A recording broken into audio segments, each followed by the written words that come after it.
Adriana, entonces Ah, empezamos. ok, doctor, perfecto. Bueno, buenas tardes, doctor, buenas tardes, compañeros. Bueno, en este caso nos toca el seminario en lo que es la parte, en el segmento cardiovascular. Bueno, vamos a tratar sobre la fibrilación auricular en cuanto a su diagnóstico y a su tratamiento. Mi nombre es Daniela Bendaño y yo voy a empezar con la ponencia. Siguiente, por favor. Adriana, el Sí, seminario doctor. sobre todo de terapéutica, Sí, diagnóstico doctor. es solo una mención. Sí, doctor. Vamos. Por favor.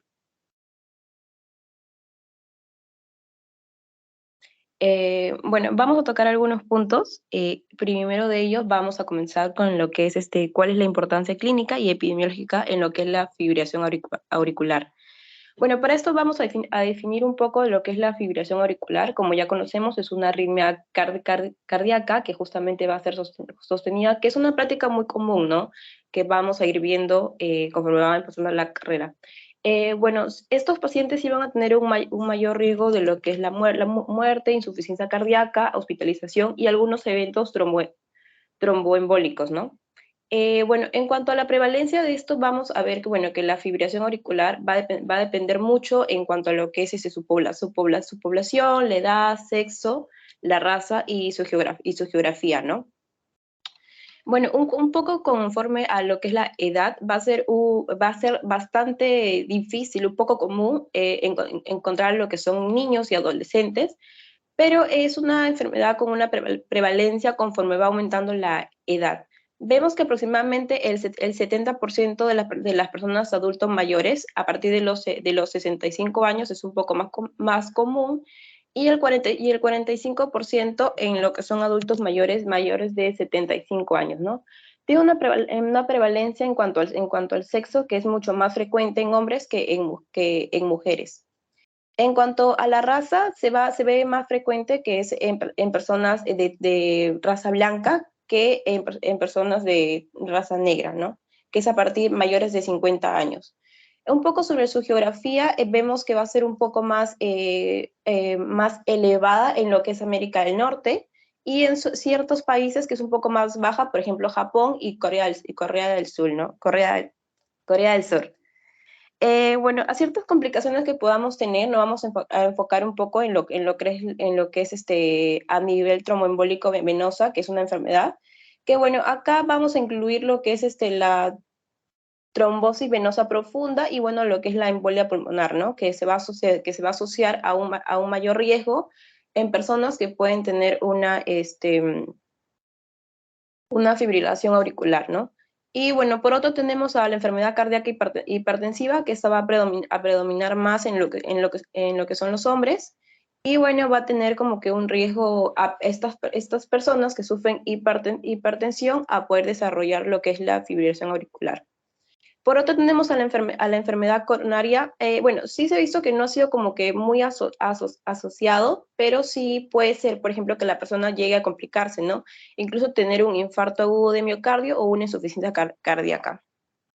Bueno, un poco sobre los factores de riesgo, vamos a ver que, bueno, las personas pueden presentar alguna cardiopatía congénita, ¿no? Entonces, esto va a ir aumentando conforme vaya pasando la edad. También hemos visto la obesidad, por ejemplo, en personas que tienen un IMC mayor a 30. Y bueno, también algunas complicaciones como apnea, algunas otras enfermedades patológicas como la diabetes y un síndrome metabólico, ¿no?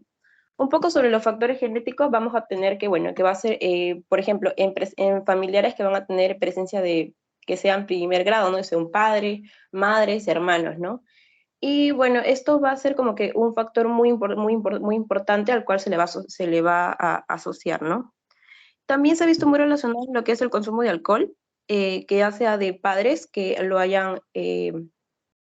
se consuman lo que es en la familia, ¿no? Siguiente, por favor. Adriana, solo ya llevas 4 minutos en una lámina. Sí, Sobre las complicaciones que mencionas, enfermedad, trombosis venosa profunda, que afecta sobre todo los miembros inferiores y a partir de la cual se pueden desprender émbolos y afectar el pulmón, produciéndose una embolia pulmonar, es distinto a los coágulos, a los trombos que se pueden generar en la aurícula y que pueden desprenderse y a partir de la fibrilación auricular prenderse y afectar el cerebro para producir una desorden cerebrovascular. Es diferente, ¿no? Entonces, para que esté claro eso. Avanza. Ok, siguiente por favor, Anneli. Bueno, un poco sobre cuál es lo esencial en cuanto a su diagnóstico, vamos a ver dentro del cuadro clínico. Mayormente va a ser asintomático, pero vamos a tener como que ciertos episodios un poco más frecuentes, ¿no? Por la arritmia, las palpitaciones fuertes, el dolor en pecho, fatiga, mareo, bueno, la falta de aliento y la debilidad en la persona, ¿no? En cuanto a su diagnóstico, vamos a ver que sí va a estar asociado como ciertos factores de riesgo. He puesto una lámina en donde vamos a ver un registro que se va a hacer en el electrocardiograma, que bueno, que acá vamos a ver intervalos que van a ser como de una forma un poco más irregular en los segmentos R, pero no se va a ver alguna noción en cuanto a lo que son las ondas P, ¿no? Entonces, para aceptarnos sí un poco en cuanto a una persona puede tener algún episodio de lo que es la fibrilación auricular, vamos a ver que tiene que tener por lo menos 30 segundos para poder hacer ya un diagnóstico, ¿no? Entonces vamos a ver que, bueno, sí se va a ir alterando lo que es la frecuencia, que va a ser un poco más silente y como que no va a ser tanto, bueno, tan detectada, ¿no? Como otras arritmias. Siguiente, por favor. Bueno, en cuanto a su clasificación, bueno, vamos a hacerlo mediante sus episodios, que bueno, primero, si es que se da el primer episodio, en cuanto a su diagnóstico de lo que es la fibrilación auricular, vamos a comenzar con el paroxístico, que bueno, este va a ser un episodio que va a durar entre 48 horas a 7 días, ¿no? Acá vamos a ver que, bueno, sí se van a dar casos puede hacer como que una conversión, una cardiovertida eléctrica, o también se puede tratar farmacológicamente dentro de las 48 horas. Luego tenemos a la persistente, que es un episodio que va a durar más de 7 días y menor a un año. Y bueno, también tenemos a la persistente en lo que es la larga duración, que acá va a ser sí mayor, la duración mayor a un año. Y bueno, se va a ir recuperando poco a poco lo que es el ritmo sinusal, ¿no? Por último tenemos a la permanente, que este es un episodio que va a durar más de un año y bueno, va a tener como que cierta duración que va a ser un poco menor, ¿no? Y bueno, eso es en cuanto a su primer episodio. Luego tenemos el tipo clínico o etiológico, que también lo hemos puesto. En cuanto a la fibrilación auricular de origen valvular, que bueno, básicamente acá se va a definir sobre ciertos pacientes que pueden tener que presentan una estenosis valvular mitral, ¿no? O también la presencia de lo que son las prótesis valvulares, ¿no? Luego tenemos a la fibrilación auricular en cuanto a que es secundaria a una cardiopatía estructural, que bueno, acá sí se va a dar como que la presencia en ciertos pacientes que van a tener una disfunción ventricular izquierda sistólica o en todo caso también puede ser diastólica, ¿no? Acá sí se va a ver muy asociado a lo que es la hipertensión en estos pacientes. Luego tenemos a la fibrilación auricular a nivel focal, que bueno, sí va a estar caracterizada justamente por ciertos episodios de taquicardia atrial, que pueden ser cortos o frecuentes en todo caso. Luego, por último, tenemos a la fibrilación auricular posoperatoria, que bueno, acá sí se va a dar la aparición de lo que es la fibrilación auricular, bueno, en ciertos pacientes con un ritmo sinusal poco conocido y los episodios casi no se van a presentar o van a ser muy cortos, ¿no? Siguiente, por favor. Bueno, para terminar ya en cuanto a lo que son los objetivos, en cuanto a lo que es la terapéutica, en lo que es la fibrilación auricular, vemos que vamos a dividirlo en tres, en algunas complicaciones, como ya mencionaron también, se pueden asociar mucho a lo que son los coágulos sanguíneos, ¿no? Entonces, esta va a ser una complicación un poco más peligrosa en ciertos pacientes que van a tener una fibrilación auricular, ¿no? Que en todo caso puede derivar o puede hacer presente que el paciente pueda tener un accidente cerebrovascular, ¿no? Eh, bueno, en cuanto un poco a las estrategias, bueno, tenemos en cuanto a lo que es el control en lo que es la frecuencia, acá sí tenemos que aceptar que, bueno, la fibrilación auricular es básicamente el objetivo al que nosotros tenemos que actuar sobre lo que es la frecuencia ventricular, ¿no? Entonces acá nos podemos ayudar de ciertos fármacos, una ablación del nodo o incluso también marcapasos. Por otro tenemos al control del ritmo, que, bueno, acá sí tenemos que lo que es nuestro objetivo principal es mantener lo que es el ritmo sinusal. Y bueno, acá ciertas herramientas que nos pueden ayudar está la cardioversión, algunos fármacos antirrítmicos y una ablación auricular, ¿no? Que en este caso puede ser percutánea o también puede ser quirúrgica. Entonces, su importancia ya para tratar en cuanto a esto, vamos a ver que, bueno, se tienen que controlar sí lo que son sí lo que son los síntomas en cuanto a lo que es la fibrilación auricular, a abordar mucho lo que es la causa a nivel etiológico, y bueno, ver un control de lo que es la frecuencia en cuanto a la frecuencia y en cuanto al ritmo ventricular, ¿no? Dar un tratamiento oportuno al paciente para poder aliviar lo que son todos sus síntomas y poder darle una mejor calidad de vida. Bueno, Adriana, continúame con... Sí, sí, doctor. en resumen, evitar complicaciones. ¿Puedes retroceder? Sí, Anneli, ¿podrías retroceder, por favor? ¿Qué importancia tiene estas clasificaciones que has presentado, Adriana? Bueno, en cuanto a la clasificación, a los episodios, es para poder distinguir un poco más en cuanto al tratamiento y a lo que se le va a dar al paciente. Por ejemplo, si el episodio recién está comenzando o si ya lleva bastante tiempo con eso, ¿no? Si es una forma más permanente, poder evaluar y tratar de darle un mejor tratamiento en sí a lo que es el paciente, ¿no? En cuanto a fármacos y a ciertas terapias que pueden dar y también ayudarnos con algunos exámenes, ¿no? Sí, acá quizá lo que más destaque es si es valvular o no valvular, que de eso va a depender el tipo de anticoagulación y eso es muy importante en parte del manejo de la FA, sobre todo para evitar las complicaciones de embolia, ¿no? Entonces, como lo vamos a ir viendo en las siguientes presentaciones. Bien, pasamos. Sí, doctor. Siguiente. Sí, doctor, voy a continuar con la exposición sobre el control de la frecuencia y el control del ritmo.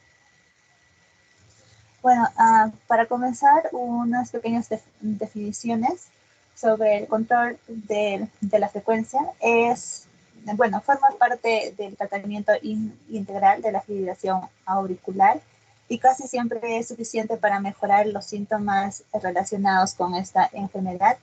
El Dale, no objetivo se escucha terapéutico... claro, no se te escucha claro. Ahora, doctor. Mejor. Está bien, doctor. Ya, bueno, el control de la frecuencia, bueno, forma parte del tratamiento integral de la fibrilación auricular y casi siempre es suficiente para mejorar los síntomas relacionados con esta enfermedad. El objetivo terapéutico busca mantener una frecuencia cardíaca que proteja al paciente de las consecuencias de la taquicardia, como la aparición de síntomas o el deterioro de la función ventricular izquierda. También permite una adecuada tolerancia al esfuerzo y con esto una vida activa y va a preservar la calidad de vida sin comprometer el gasto cardíaco y evitando la aparición de efectos adversos como la bradicardia o el síncope. Bueno, clásicamente la frecuencia cardíaca, el objetivo es de 60 a 80 latidos por minuto en reposo y 90 hasta 115 latidos durante la actividad física. Pero recientemente en las guías dan a conocer un control inicial más laxo, que es menor a 110 latidos por minuto en reposo, que es igual de beneficioso para el paciente en términos de supervivencia y en calidad de vida. Bueno, en caso de que el paciente continúe sintomático, entonces se buscará un control estricto de la frecuencia cardíaca que va a ser menor a 80 latidos por minuto en reposo y menor a 110 latidos por minuto. Bueno, está indicado para pacientes de edad avanzada, escasamente sintomáticos, para la FA de larga duración, menor a 1 año, recurrencias tras uso de mayor a 2 fármacos antiarrítmicos, recurrencias frecuentes, también recaídas precoz, valvulopatía mitral y aurícula izquierda dilatada mayor a 55 milímetros. Bueno, y está contraindicado para FA que tenga una causa reversible, una insuficiencia cardíaca que se cree que es causada principalmente por la fibrilación auricular, una FA de nueva aparición o por aleteo auricular cuya condición se considera adecuada para una estrategia de ablación. Para el control del ritmo, es mantener el ritmo sinusal y puede requerir la combinación de tratamientos, incluida la cardioversión, ablación con catéter. Además, también incluye un control adecuado de la frecuencia cardíaca y un tratamiento anticoagulante. Bueno, tiene el objetivo de reducir los síntomas, mejorar la calidad de vida, la capacidad de ejercicio o prevenir la miocardiopatía inducida por taquicardia.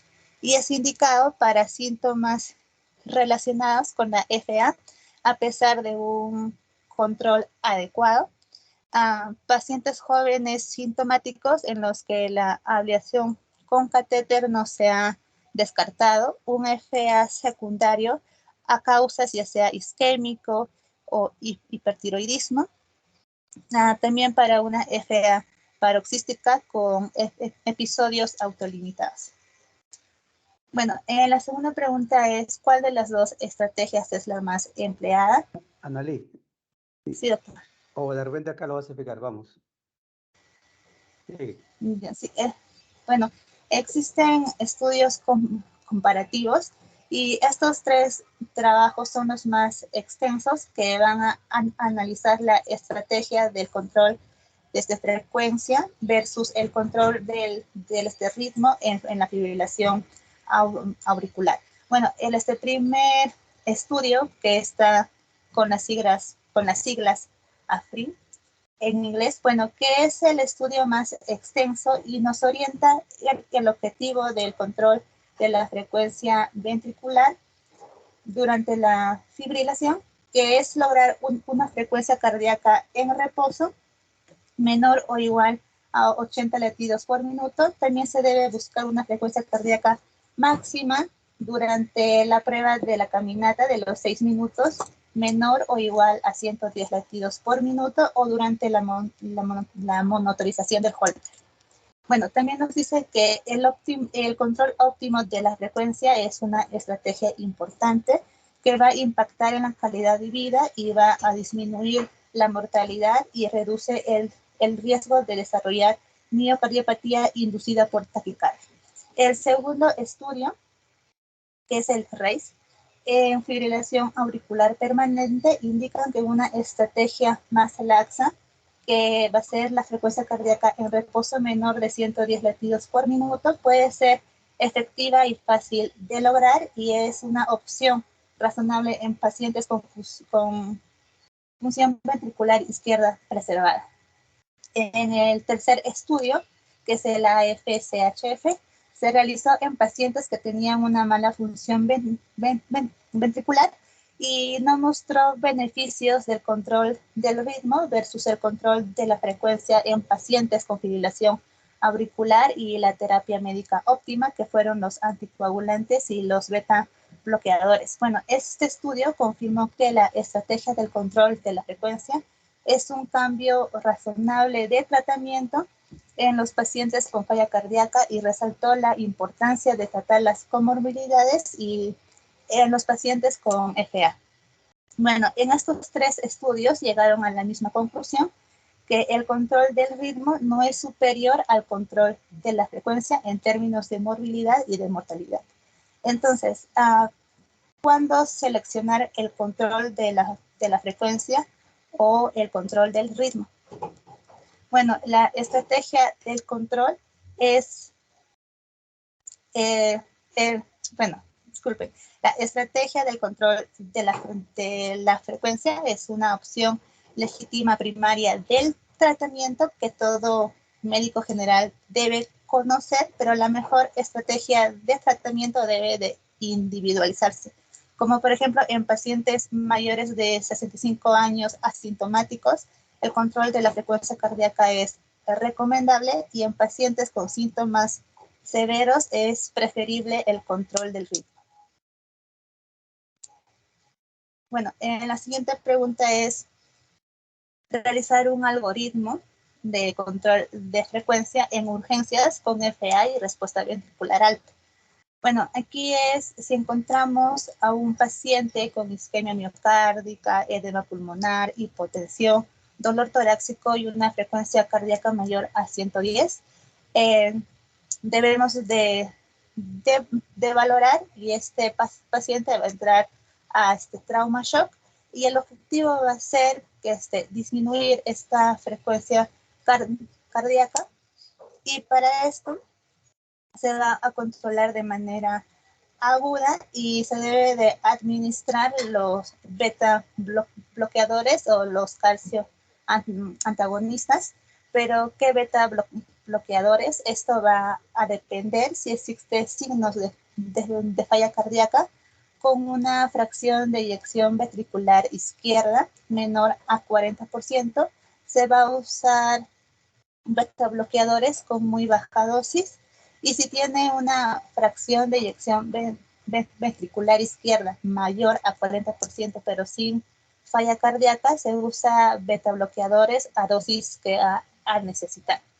Bueno, si el paciente no logra disminuir esta frecuencia cardíaca, se va a añadir la digoxina, pero no se debe combinar con amiodarona, con quinidina, con profafenona y verapamilo, porque pueden ocasionar toxicidad por digitálicos, ya que estos fármacos incrementados pueden incrementar los niveles séricos de digoxina al 100%. Bueno, el siguiente algoritmo es consultorio con FA y respuesta ventricular controlada. Primero, realizar un electrocardiograma. Este va a ser necesario para identificar el tipo de arritmia. Entonces, si el paciente tiene un FBI menor a 40%, podemos administrar un beta bloqueador o una digoxina. Si es un beta bloqueador y no hay una eficacia en el tratamiento, agregar una digoxina. Y si es la digoxina, debemos de agregar un beta bloqueador. Si es un FBI mayor o igual a 40%, tenemos tres opciones, ya sea el verapamilo, el beta bloqueador y digoxina. Bueno, igualmente, si no hay una eficacia en el verapamilo, podemos agregar la digoxina, en el beta bloqueador también la digoxina, y en la digoxina podemos agregar un verapamilo o un beta bloqueador. Bueno, en el siguiente cuadrito es, por ejemplo, si el paciente está con un tratamiento de un beta bloqueador, debemos de realizar un control inicialmente hacia el mes y evaluar con un EKG, y hay que hacer un seguimiento semestral con un EKG, una función renal y hepática, por lo menos anualmente. Bueno, también debemos evaluar el seguimiento y asegurar que el paciente comprenda sobre el riesgo de un evento embólico y que tenga afinidad hacia los medicamentos. Analí. Sí, doctor. ¿Puedes regresar? Sigue. Sigue. A ver, continúa aquí. No, avanza. Avanza, creo que acá vas a decir algo que quería preguntar. Sigue. Sí, continúa. Bueno, doctor, esto es un cuadro resumen de cómo vamos a ver la elección de los fármacos para el control de la fibrilación auricular. Bueno, primero tenemos que evaluar las comorbilidades, como por ejemplo si el paciente tiene una hipertensión o una insuficiencia cardíaca con fracción de eyección conservada, vamos a elegir el primer tratamiento, como es el beta bloqueador y los bloqueadores de este calcio. Si es una insuficiencia cardíaca con fracción de eyección reducida, o también el tratamiento de esta primera línea es un beta bloqueador. Y en EPOC o asma, bueno, el tratamiento de esta primera línea ahí también lo tenemos. Y en todo esto debemos hacer una evaluación clínica, como ya dije, un EKG, ver si el tratamiento tuvo fue eficaz. Bueno, si es que no, entonces el control inadecuado de la frecuencia cardíaca te va a seguir mayor a 110 latidos por minuto en reposo y ver si esto va a empeorar los síntomas o la calidad de vida. Entonces, si es sí, en el primer caso debemos de considerar el segundo tratamiento o la segunda línea, que es la digoxina y los beta bloqueadores. En el segundo caso también, la segunda línea es los beta bloqueadores y la dioxina, y en el tercer caso son los bloqueadores de calcio. Si aún así sigue mayor a 110 latidos por minuto y en reposo, aquí hay que considerar el tratamiento de tercera línea, ya sea la combinación de 3 fármacos o evaluar un implante de marcapaso o ablación del nódulo auriculoventricular. Bueno, doctor, eso sería todo. ¿Puedes regresar, Annalí? Sí, doctor. Estamos en la situación de, primero, ¿por qué no forzar el retorno del ritmo al sinusal? Concreto, ¿por qué no insistir en muchos casos en regresar al ritmo sinusal en una FA? Porque la primera línea de tratamiento es el control de esta frecuencia, doctor. No, o sea, en general, fuera de este escenario de alta frecuencia alta, baja, en general en FA, ¿por qué puede ser suficiente que nos quedemos en el control de la frecuencia y no tenemos que forzar el intento de regresar al ritmo sinusal?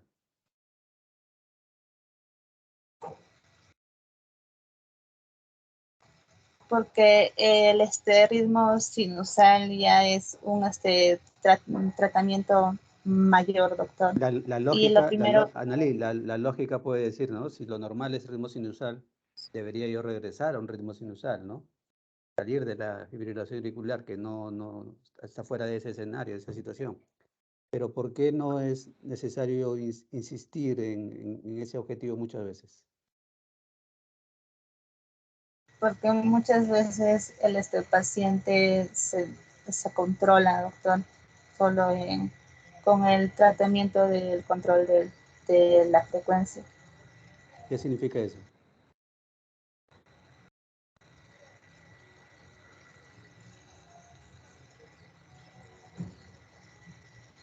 Que no Que el necesariamente tratamiento voy a... Sí, sí.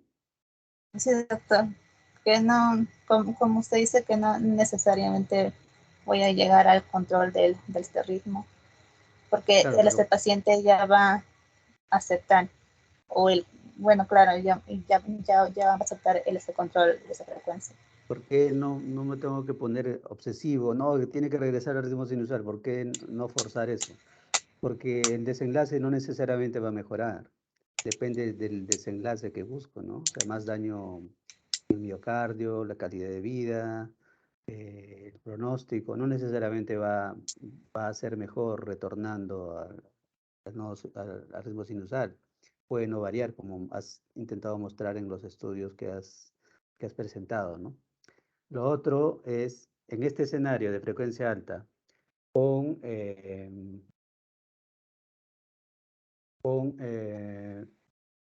fracción de eyección menor de 40.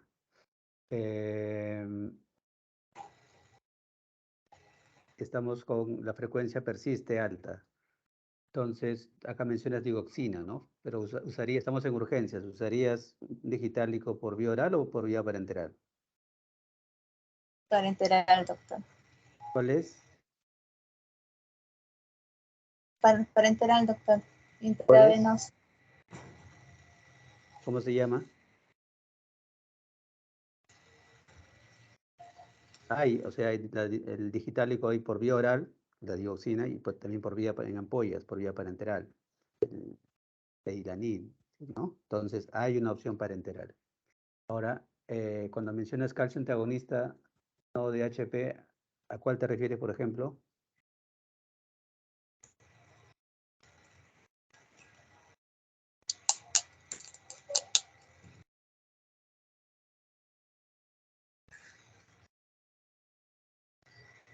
No sé, doctor. Claro, acá con frecuencia, con fracción de eyección mayor del 40%, acá colocas que se puede usar beta bloqueadores, ¿no? Pero no solemos tener beta bloqueadores por vía parenteral en urgencias. Generalmente, ¿a qué beta bloqueador te estás refiriendo en este escenario y en los otros que has hablado? Un ejemplo de un beta bloqueador que se puede usar según estos escenarios que has presentado.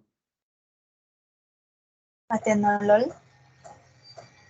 Eso es de la primera generación, casi ya no usamos atenolol para estos fines, no más usamos otros, bisoprolol, carvedilol, más bisoprolol. Más aún si vamos a controlar frecuencia, ¿no? El atenolol ya no tanto, más lo usan para control de presión arterial, pero ya se usa menos en lugar de estos últimos. Y del calcio antagonista, que podemos usar si no hay afectación, compromiso de la fracción de eyección, es el verapamilo, incluso obviamente por vía parenteral, ¿no? Estamos en una situación de urgencias, pero en lo posible con un monitoreo, porque la presión o el control de la frecuencia puede ser tan intenso que puede ocasionar hipotensión. Entonces, la administración lenta, bajo monitoreo en lo posible, puede permitir un control de la frecuencia, ¿no? También quizás un beta bloqueador como señalas acá, ¿no? Pero lo que tenemos generalmente en la mano es por vía oral, entonces podría no ser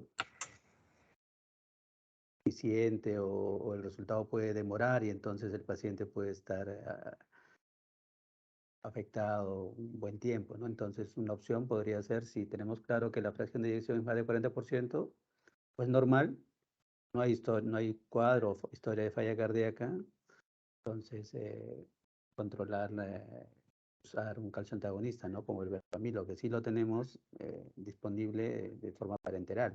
Hay por vía oral y hay por vía parenteral, ¿no? Sí, doctor. Muy bien, entonces, pero estos flujos están bien, ¿no?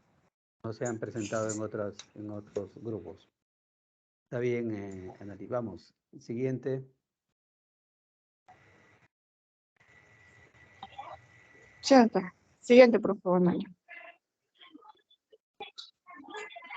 Bueno, empezaremos con la primera pregunta, en la cual es: ¿con qué medicación antiarrítmica contamos para el manejo de la frecuencia arrítmica? Antes debemos tener en cuenta que el objetivo es el tratamiento, ¿no? Va a ser prevenir las complicaciones y sobre todo los accidentes cerebrovasculares y también aliviar los síntomas. Los tratamientos farmacológicos van a incluir los anticoagulantes para reducir así el riesgo de accidentes cerebrovasculares y los antirrítmicos para restaurar o mantener el ritmo cardíaco normal o para disminuir la frecuencia cardíaca en personas que continúan con una fibrilación auricular. También tenemos que tener en cuenta que el tratamiento no farmacológico va a incluir también la cardioversión, ¿no?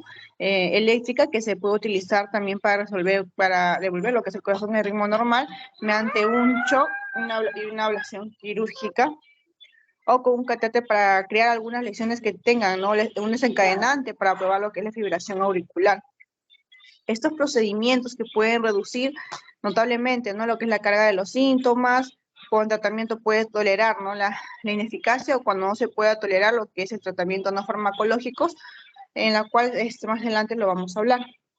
Hay algunas recomendaciones en las cuales se debe usar para poder usar algunos antibióticos. Entre ellos es primeramente valorar lo que es la necesidad de tratamiento farmacológico para el control de ritmo según el paciente, y también no ofrecer medicamentos antiarrítmicos de clase, ¿no?, con cardiopatía isquémica o una estructura desconocida. Si necesita un tratamiento a largo plazo, considerar un beta bloqueante estándar como primera línea. Si los beta bloqueantes beta están contraindicados, evaluar lo que es la idoneidad y fármacos alternativos. Seguir con los consejos sobre la dronedarona como opción de segunda línea para el control de ritmo, ¿no? A lo largo del plazo, después de una conversión exitosa. También considerar lo que es la amiodarona para personas con insuficiencia ventricular o izquierda o insuficiencia cardíaca. Siguiente, por favor.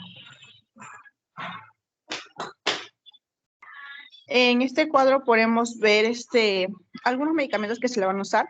He puesto dos cuadros. Uno son los fármacos utilizados para frenar la frecuencia cardíaca en sus dosis habituales, en la cual se le va a dar lo que son la amideroma, la dicloxina, el estamol, el metoprolol y el verapamido. Es lo que se va a usar más que nada en lo que es habitualmente, pero con un manejo de la fibración arterial en las salas de urgencias, acá lo que se tiene que dar más que nada es el atenolol, el propanolol, el bramilino y la diclocilina. Pero también es en la parte de la frecuencia, pero en la parte del ritmo se tiene que usar la amiodarona, la quinidina, la flicaninina y la profenota, donde le voy a hablar más adelante sobre las indicaciones que se debe usar. Siguiente, por favor. Vete para allá. En los aspectos esenciales de su eficacia y efectividad, para poder hablar con uno de ellos tenemos que tener en cuenta este cuadro, según las clases que se van a dar. La primera clase es donde se viene la evidencia y acuerdo general de que un determinado procedimiento en diagnóstico y un tratamiento beneficioso son efectivo. Acá se recomienda, lo cual está indicado. En la clase 2, más que nada se va a evidenciar conflictiva y o divergentes de opinión acerca de la utilidad, eficacia del tratamiento. La clase 2A, acá más que nada vamos a ver el peso de la evidencia y opción está a favor de la utilidad y eficacia, ¿no? Acá se debe considerar todavía. La 2B, acá más que nada se da la utilidad y eficacia está menos establecida por la evidencia y opciones, ¿no? También tiene que considerar. Y la clase 3, acá la evidencia o de acuerdo general de que el tratamiento no es útil, ¿no? Y efectivo en algunos casos que puede ser perjudicial y no es recomendada, ¿no? Siguiente, por favor. Bueno, estos son los medicamentos que se van a dar en la primera generación, segunda y tercera. En la primera generación son los beta bloqueantes. Esto más que nada va a estar indicado en el control de la frecuencia cardíaca, tanto en el reposo como en el ejercicio de los pacientes, en cualquier tipo de la fibrilación auricular. También en insuficiencia cardíaca. Acá los fármacos van a ser recomendados en cardioselectivos como el esmolol, el bipromolol y el propanolol. Esto se recomienda para lo que es el manejo, ¿no? Para controlar lo que son las frecuencias cardíacas por de arritmias ventriculares. También es efectivo, ¿no? En lo que es el ritmo sinusual, tras la cardiovascular. En lo que es el esmolol, esto más que nada va a ser indicado en el tratamiento de corto plazo en taquicardias supraventriculares, principalmente en la fibrilación auricular, también en la taquicardia sinusual, y también es considerado útil para los beta bloqueadores, ¿no? Tiene una corta duración. Esto va a estar contraindicado más que nada en pacientes con bradicardia sinusual, bloqueo cardíaco de primer grado, falla cardíaca manifiesta. También debe usarse no debe usarse en pacientes con hipertensión o pacientes que tienen aumento de la presión debido a primariamente a la vasoconstricción, ¿no? Asociada a la hipotermia. Vete para allá. Otro es el bisoprostol. Este medicamento previene más que nada los latidos irregulares del corazón, que son las arritmias, durante el estrés, o también disminuye la carga de trabajo cardiovascular. También se utiliza para el tratamiento de la presión sanguínea elevada, cuando hay un tratamiento de enfermedades coronarias, de dolor del pecho, como angina del pecho, también insuficiencia cardíaca, junto con otros medicamentos, ¿no? Está más que nada tener en cuenta que para las precauciones tenemos que tener los problemas con pacientes que tienen problemas de riñón en el hígado, o si tienen problemas con válvulas del corazón, o enfermedades cardíaca congénita, o si ha sufrido un ataque del corazón durante los últimos 3 meses, ¿no? Tenemos que tener en cuenta antes de poder este medicamento. El propanol, más que nada, va a estar indicado en arritmias cardíacas, en hipertensión arterial, angina de pecho, y esto de acá va a estar contraindicado en las pacientes que tengan enfermedades pulmonares obstruidas severas, en los que tienen una rinitis alérgica activa, un shock angiogénico o una insuficiencia cardíaca congestiva, ¿no? la cual los bloqueadores canales de calcio, esto de aquí más que nada vamos a encontrar, constituye la segunda alternativa terapéutica en el tratamiento de la fibrilación auricular, cuando los anteriores están contraindicados, ¿no? En la cual van a controlar la frecuencia cardíaca, tanto en reposo como durante el ejercicio, aunque tiene inconvenientes, ¿no? En su efecto inotrópico negativo, ¿no? En la cual se usan lo que son antagonistas de calcio no hidropirídicos, que tienen efectos antiarrítmicos, como el verapamilo y el diliciafem, en donde el verapamilo es más que nada, está indicado para los pacientes que tienen o sufren de angina, incluyendo los vasoprestina, inestables, y también los que están tienen arritmias, ¿no? En asociación con digitálicos, en la cual va a servir más que nada para una contracción ventricular y para la fibrilación auricular crónica, ¿no? Verapamilo va a estar contraindicado por una difusión ventricular izquierda severa, por una hipotensión también, un choque cardiogénico, un síndrome de seno bloqueo auriculoventricular de segundo o tercer grado, taquicardias ventriculares y hipersensibilidad conocida como el verapamilo, ¿no? También vamos a ver la digloxilina, que más que nada se usa para tratar lo que es la insuficiencia y la frecuencia cardíaca normal, ayuda al corazón que funcione mejor el control de la frecuencia cardíaca, pero esto también tiene sus contraindicaciones en las que son la taquicardia y fibrilación ventricular, donde tienen arritmias subventriculares por síndrome de Gold-Parkinson, o también el síndrome de Shock-Adams, que va a ser un bloqueo cardíaco intermitente o bloqueo autoventricular secundario, ¿no? Siguiente, por favor. Bueno, ese es un algoritmo, un cuadro donde tenemos que tener en cuenta que la fibrilación auricular, tanto en el estilo de vida inactivo como el estilo de vida activo, ¿no? Cuando es un estilo de vida inactivo, más que nada se va a la desglifosina, pero cuando tiene un estilo de vida activo, se da lo que sin comorbilidad, solo hipertensión arterial, podemos dar lo que son los beta bloqueantes, el diltiazem, el verapamilo, la dicloxina. Cambio una insuficiencia cardíaca, le podemos dar lo que son los beta bloqueantes y la dicloxina. En una EPOC podemos dar lo que es la diltiazem, verapamilo, dicloxilina y beta bloqueantes. Jocelyn, Sí, doctor. ¿cuál es la fuente de este cuadro, de este flujo?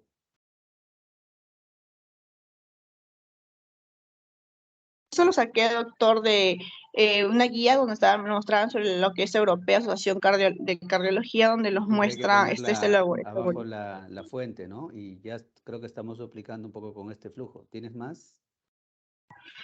Sí, doctor. Siguiente, por favor. Más que nada, esto es como para mostrarlos que se va de lo que es la frecuencia, los beta bloqueantes, que son las primeras líneas para el control de la frecuencia, más efectivo va a ser la dicloxilina para el control agudo en la frecuencia cardíaca, los calcioantagonistas no hidropirídicos, que vamos a ver la verapamilo y el isaliam, en las cuales van a evitar ser paciente con lo que son insuficiencia cardíaca con fracción de eyección reducida, ¿no? Por un efecto iotrópico negativo. Y la amiodaroma es el último recurso en pacientes con estado crítico, una función ventricular izquierda muy deteriorada, y está reservada, ¿no? Si no controle frecuencia, ¿no? Tras tratamiento combinado. Eso más que nada se le da en lo que es la parte de la frecuencia. Siguiente, por favor. En lo que es en el ritmo, sí, acá lo que vamos a dar lo que es la flecainina y la propafenona, que es para prevenir la conversión de flúter auricular administrado proveniente por beta bloqueantes o verapamil o diliciazem. También el Bernacalab, que es útil en pacientes con insuficiencia cardíaca leve, incluidos aquellos con cardiopatía isquémica, pero que no hay presente hipotensión o estenosis aórtica grave, ¿no? Y por último, la amiodaroma, que es seguro en pacientes con insuficiencia cardíaca elevados con efectos secundarios extracardíacos. Siguiente, por favor. Bueno, la siguiente pregunta es: ¿en qué consiste la estrategia para la prevención de embolismo en la fibrilación auricular? Este es un organismo donde tenemos que tener en cuenta que el paciente con fibrilación auricular valvular, neuropatia valvular o mecánica o estenosis mitral, donde sea moderada o severa. Si es no, se va a usar lo que es el criterio de Schaff-Watts, y si es sí, se usa iniciar la anticoagulación con warfarina, realizar el control del periodo de de lo que es el tiempo de trotrombina. Si es SHA, no, se debe dividir en 0, 1 o mayor de 2. Si es 0, no brindar anticoagulación, reevaluar el riesgo de los eventos trombolíticos causados por los que alcanzan 65 años de edad, o si desarrollan cualquiera de los factores considerados, ¿no?, en cualquiera de los criterios. Si es 1, considera iniciar los anticoagulantes tomando así en cuenta el riesgo de sangrado. Y si es mayor de 3, iniciar lo que es el riesgo de sangrado. Si es sí, considerar el manejo de los factores que incrementan dicho riesgo de sangrado, ¿no? Pero si aparte del paciente, si es sí, también iniciar los anticoagulantes con warfarina y realizar un control del periodo de la trombontina. Siguiente, por favor. Como dijimos, cuando es el JALEX, tenemos que, si es sí, tenemos que iniciar los anticoagulantes orales disponibles, ¿no?, en institución, usando en usuarios de warfarina y realizar un control, ¿no?, la que es la protrombina, y no ofrecer monoterapia con antiagregantes o plaquetarios, no solo para prevención de eventos trombolíticos, en la cual debemos revisar al menos anualmente la necesidad de la calidad de anticoagulación, o más frecuente, ¿no?, que ocurren eventos clínicamente relevantes que afecten la anticoagulación o el riesgo de sangrado. Si se logra esto, vamos a ver un adecuado control, ¿no?, ya sea anticoagulantes orales. Si es no, evaluar el riesgo de los beneficios de estrategias alternativas disponibles en la persona, ¿no? En cambio, si es sí, continuar con la misma terapia de anticoagulantes orales.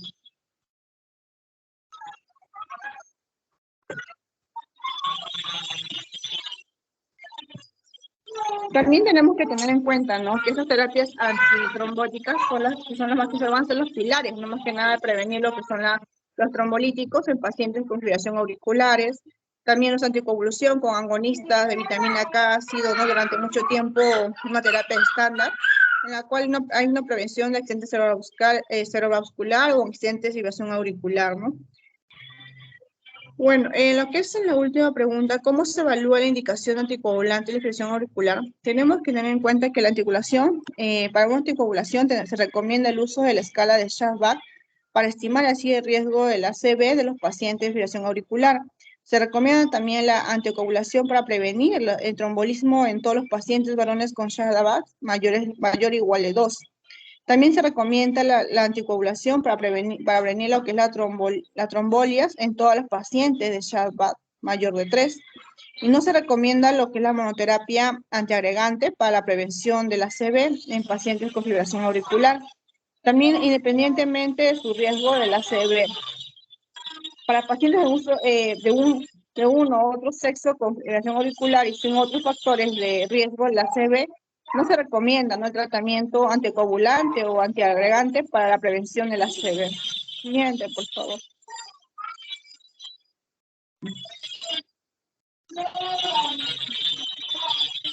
Bueno, acá el SHADA más que nada, estos dos cuadros que he usado, que son el SHADA y JALEP. El SHADA, más que nada, esto va a ser útil para la selección de la trombofilaxis en pacientes con fibrilación auricular, en una función de riesgo de trombolia, pero no determina el riesgo de los posibles eventos hemorrágicos derivados del tratamiento. Por ello, adicionalmente recomienda la evaluación de riesgo hemorrágico para evaluar si los factores de riesgo multiplicables durante el tratamiento, ¿no? En la cual tiene que cumplir ciertos factores de riesgo, en la cual son ciertos puntos, ¿no? Por ejemplo, si tenemos una insuficiencia cardíaca congénita o signos o síntomas de insuficiencia cardíaca evidentes, se le da un punto. Si tiene hipertensión, se le da también otro punto. Si tiene la edad mayor o igual a 75 años, se le suma 2 puntos. Si tiene diabetes mellitus, como la glucosa en ayunas mayor a 125 miligramos por decilitro, también se da más un punto. Si tiene un ACV o una tromboembolia previo, se más 2 puntos. Si tiene una enfermedad vascular o un infarto miocárdico o una enfermedad arterial periférica o una placa aórtica previo, se da 1 punto. Si está entre 65 y 74 años, se da más 1 punto. Si tiene categorías de sexo femenino, más 1 punto. En la cual esto nos va a ayudar, ¿no?, a poder ver los criterios y nosotros poder citar un tratamiento. Y tener en cuenta lo que son, si tiene una puntuación mayor de 2, se debe recibir los anticoagulantes orales. Si los pacientes tienen un punto de indicir, ¿no?, recibir un tratamiento antitrombótico. En cambio, si los pacientes tienen 0 puntuación, solamente se debe tratarlos con aspirina o no recibir tratamiento antitrombótico, ¿no? Cambio, el Hazlet, acá más que nada es una herramienta en la cual nos permite evaluar el riesgo hemorrágico individual y puede ayudar así, ¿no?, a tomar decisiones para un tratamiento antitrombótico, en la cual también tiene sus puntajes, según la hipertensión, igual una presión arterial sistólica mayor a 160 se da un punto. Si es anormal o función hepática o tiene cirrosis o evidencias bioquímicas, trastorno hepático significativo, se da un punto. Si tiene historia de accidente cerebrovascular también se da un punto. Si tiene bleeding, historia de sagrado también se da un punto. Si tiene la VIR de INRC inestable o elevado con el tiempo intervalo, se da un punto. Si la edad es mayor a 65 años, se le da un punto. Si tiene drogas o fármacos antiplaquetarios, antiinflamatorios, no esteroides o abuso de alcohol, también se le da un punto. Y si el puntaje máximo de todo es 9, ¿no? Y el puntaje mayor o igual a 3 ya se te hace un riesgo de alto sangrado.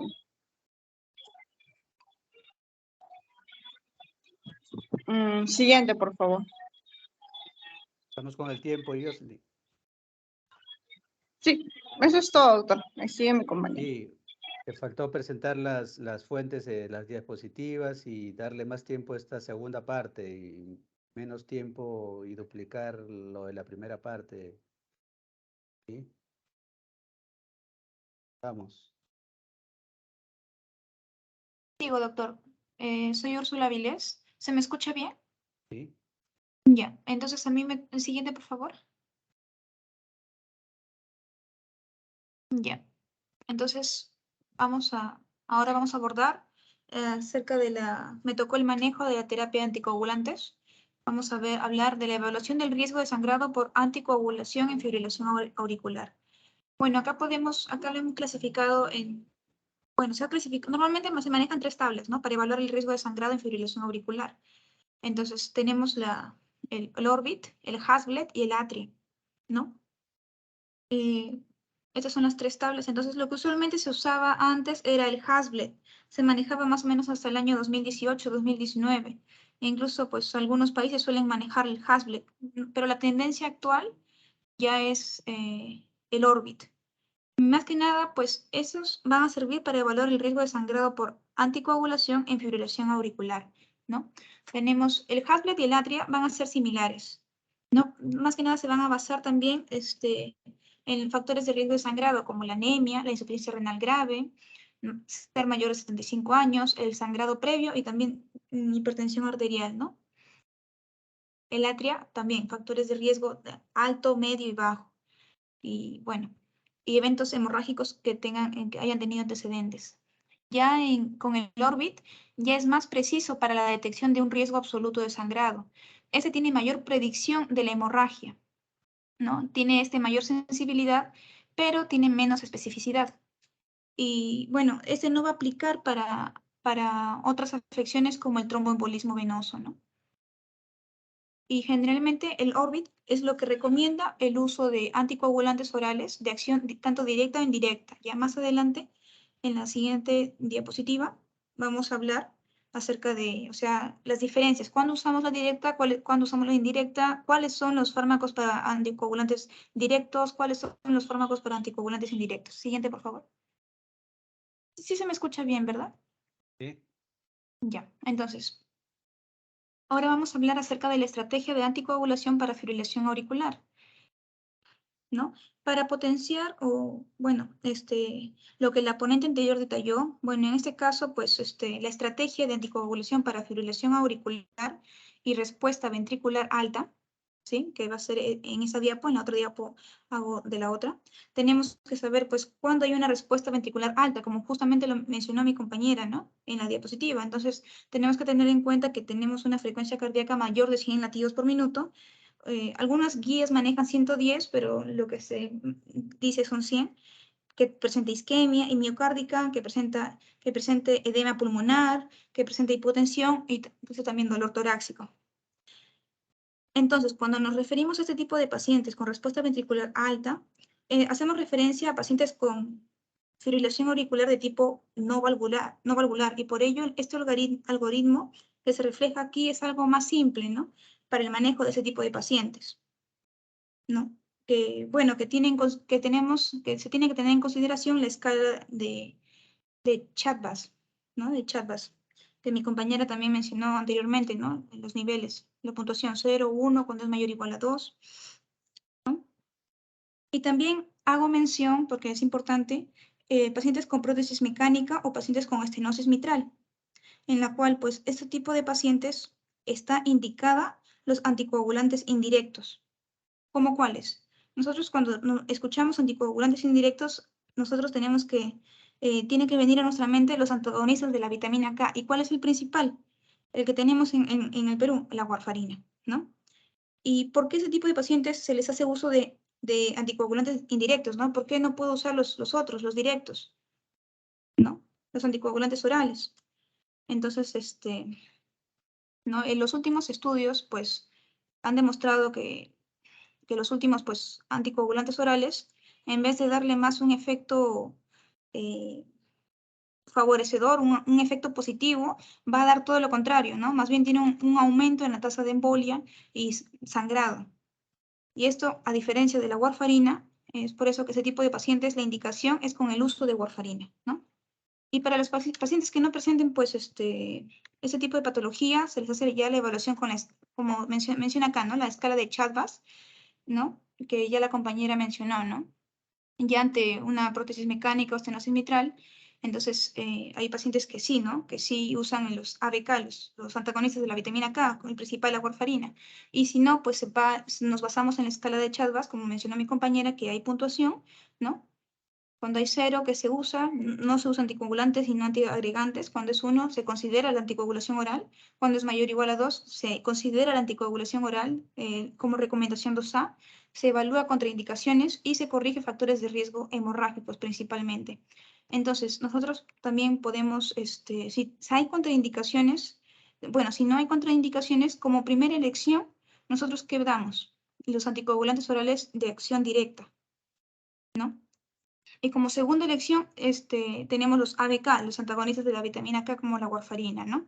Y si sí hubiera contraindicaciones para este tipo de fármacos o este tipo de terapia, entonces ya se considera ya algo quirúrgico, como el cierre de hojuela, que ya sería una recomendación 2B.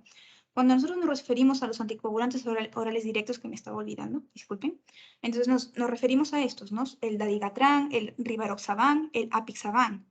Entonces, esto tiene un efecto de reducir la formación de coágulos, ¿no? Pero el mecanismo de acción, más que nada, por ejemplo, del dabigatran, va a ser que es un inhibidor directo de la trombina, ¿no? Y el apixaban y el rivaroxaban son inhibidores directos del factor 10A, no sé si se recuerdan la cascada de coagulación, ¿no? Pero la diferencia acerca de esto con el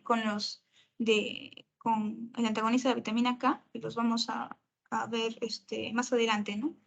Siguiente, por favor. Esto es más que nada como un recordaris. Bien. Ahora,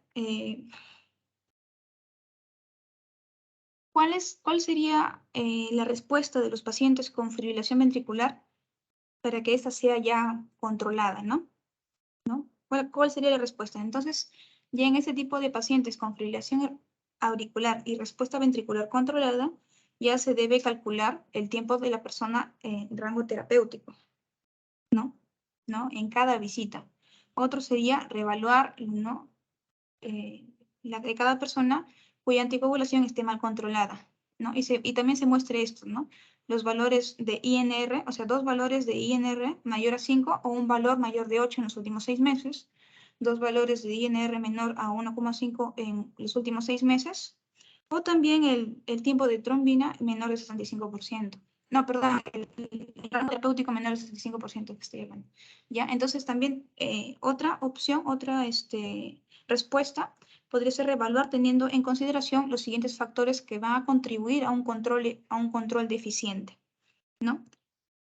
¿Y cuál sería esos factores, ¿no? que van a contribuir a un control deficiente? Podríamos estar hablando pues de que el paciente puede presentar algún déficit cognitivo o quizá alguna mala adherencia a la terapia o quizá presenta otro tipo de tratamiento farmacológico o también va a depender también del estilo de vida, ¿no? La dieta, el consumo de alcohol, ¿no? Etcétera. Y bueno, Si no, se puede mejorar, ¿no?, el control deficiente de estos. Entonces, se evalúa riesgos, se recomienda evaluar riesgos y beneficios de estrategias, otras estrategias alternas de prevención, ¿no?, principalmente de ACV con el paciente, de accidente cerebrovascular. Siguiente, por favor. Y bueno, a manera de conclusión, el uso de la tecnología para la evaluación del riesgo de coagulación en pacientes con fibrilación auricular ha permitido implementar nuevos instrumentos cada vez más efectivos, ¿no?, como el Orbit. Y hay varios estudios que, bueno, algunos califican a esta escala, pero otros como que tampoco no la toman en cuenta. Pero la nueva guía NICE maneja lo que es el Orbit. Entonces nosotros, ¿no?, nosotros estamos... está en nuestra mira esto. Entonces, el Orbit va a ser una herramienta práctica con mayor predicción de riesgo hemorrágico absoluto, ¿no? Y el uso de nuevos anticoagulantes orales va a buscar reemplazar el uso de la warfarina debido a su mayor efectividad para la prevención de hemorragias. Me parece que me faltó una diapo. Siguiente, a ver, quizás tiene la siguiente, quizás, porque me falta una diapo acá. Sí, me falta una diapo. Ajá. Úrsula, y acá dices riesgo de sangrado, riesgo hemorrágico como el Orbit. ¿Eso evalúas? No, una mayor predicción, doctor. O sea, no, hay una mayor predicción del riesgo de sangrado, doctor. ¿Puedes regresar? En la tablita está, sí, a ver, regresa, sí, atrás. Con el, Doctor, me falta una diapo ahí, regresa.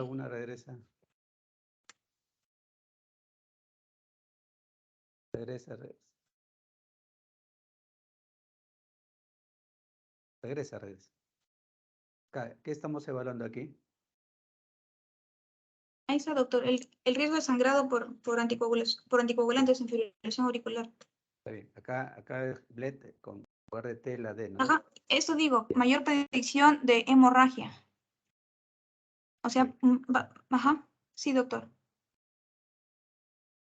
Eso lo saqué de la revista española de cardiología, que evalúa los esquemas de riesgo hemorrágico de Hazlitt y Orbit y del ATRI. Sí, retrocede una.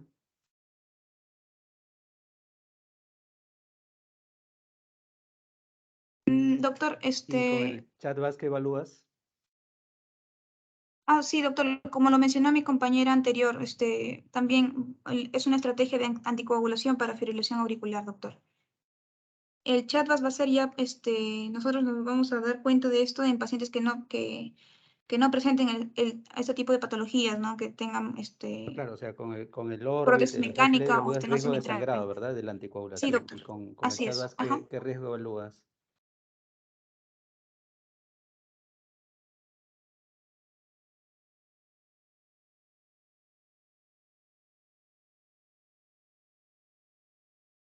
¿Mm?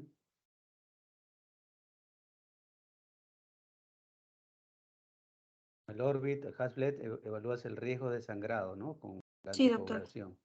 Y con el ChatVAS, ¿qué cosa evalúas? El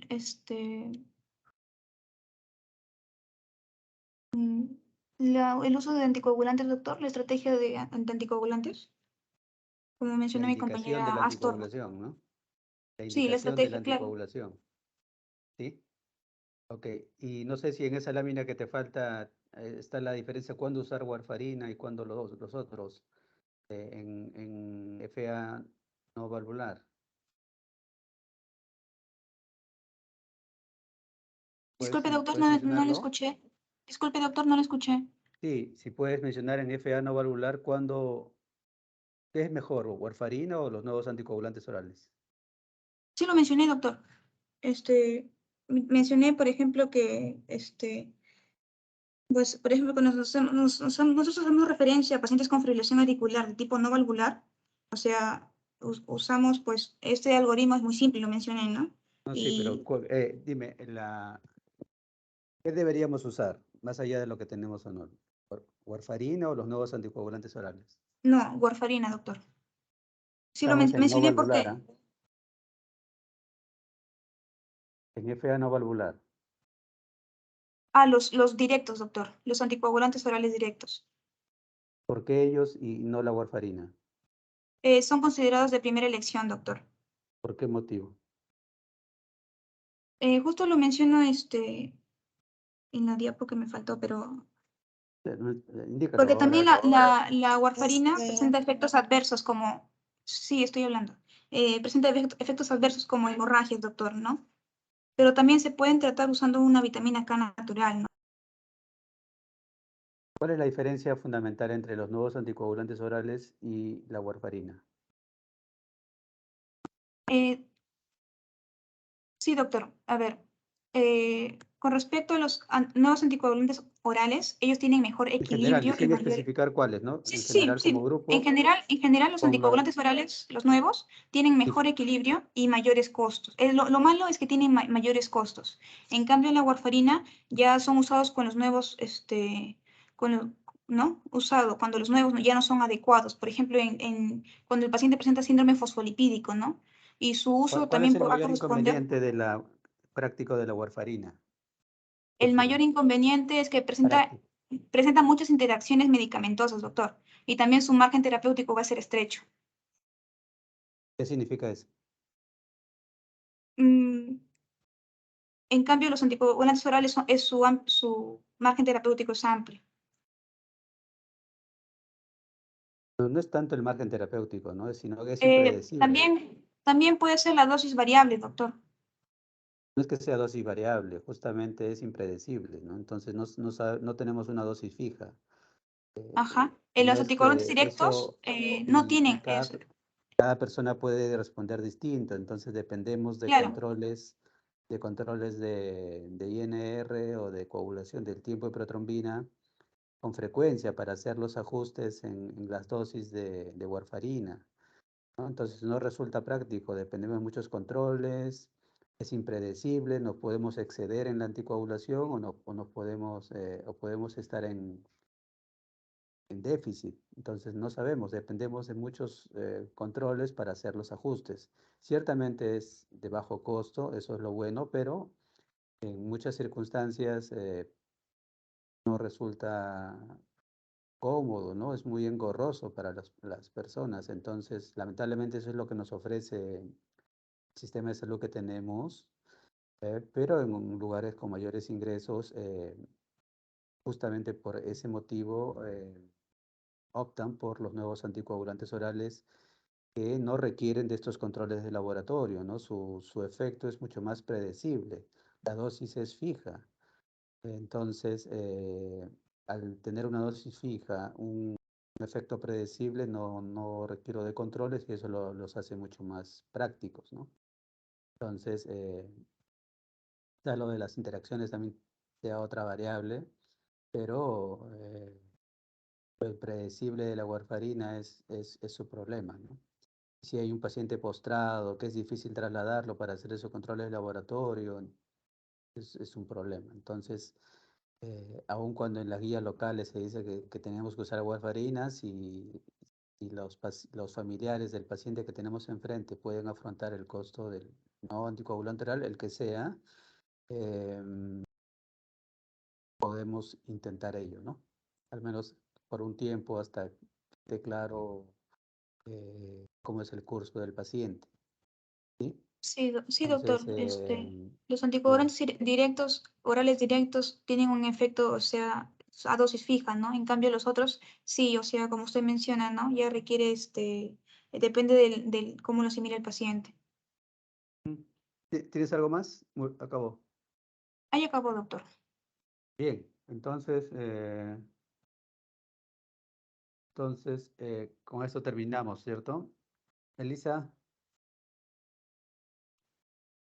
Sí, doctor, ya solo quedaría la evaluación. sí, entonces pasamos a la evaluación, gracias a los que han expuesto. Ya saben cómo es lo de la evaluación, pueden enviar a partir de ahora sus trabajos al correo electrónico, por favor con la indicación que les he hecho llegar sobre sus nombres, ¿sí?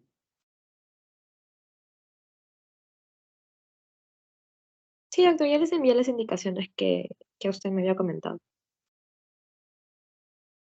Ok, avancen. Doctor, una consulta. Buenas tardes. Entonces, en lo que es la fibrilación auricular no valvular, sí está bien que se utilice como primera elección los anticoagulantes orales directos. Claro, eso va a depender, como no lo ofrece el sistema de salud, va a depender de los recursos de la familia que tengamos enfrente. Si están disponibles en el mercado local, pueden elegir el que sea más conveniente, entonces pueden optar por ellos. Gracias, doctor. En el Seguro Social, por ejemplo, está autorizado su uso, pero en segunda línea. Tenemos que demostrar que hay un fracaso con warfarina para intentar usarlo y con todo lo engorroso que es, ¿no? Entonces eso desalienta.